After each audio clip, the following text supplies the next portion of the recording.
We are close allies with the United States of America, you're right, but we are not dependent on the United States of America for our defense capacities, and France is quite an exception in Europe for that, because we developed our own capacities through decades for our energy and for a full range of questions. It's not totally true for all the Europeans, but we are working hard in order to strengthen our strategic autonomy, and it's core for the French and the European agenda. This is why, given this specificity, and given the fact that through our overseas territories, we are part of the Indo-Pacific, because from New Caledonia, French Polynesia, Wallis and Futuna, Réunion Island, Mayotte, and other small territories, we are part of this region. We have 1 million inhabitants living in this region. We have more than 8,000 soldiers, a lot of common exercises with a lot of countries of the region, and a specific presence and specific partnerships with a lot of countries of the region. We are clearly an Indo-Pacific player. And what we can offer is precisely the fact that being part of an alliance, but having this independence, we do believe in the same values. We believe in a rule-order basis, and we believe in open trade. And we believe in this liberty of sovereignty, to quote a former Australian Prime Minister, Malcolm Turnbull. And in such a context, I think we have quite a unique position. And we are very lucid. We are not part of this superpower. We are neither China nor the US. We don't want to depend on none of them. We want to cooperate with both as far as we can. And we can cooperate for growth and prosperity and stability for our people and the world order. And I think this is exactly the same view as a lot of countries and a lot of people of this region.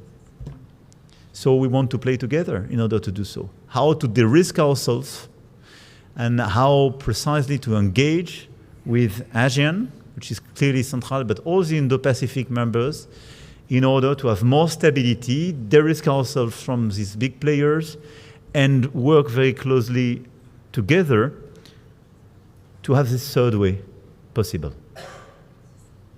Well, Singapore and ASEAN's view is that we want to have an open and inclusive region in Asia.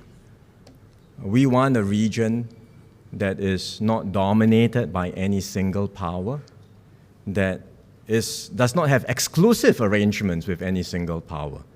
We want to embrace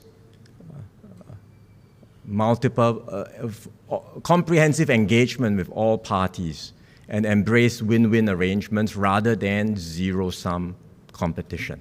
That's Singapore's approach, that's also ASEAN's approach, and we believe in the collective interest of all the parties in this region. So while a lot of focus has been about US and China, in fact, there are other major powers to engage. France, as the President says, is a Pacific power.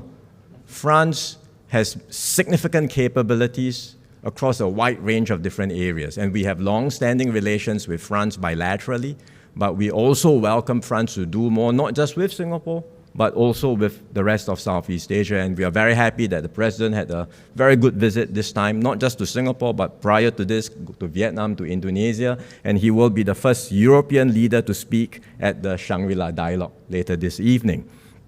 So we welcome that enhanced engagement of Southeast Asia by France, but importantly, we also welcome enhanced engagement by Europe.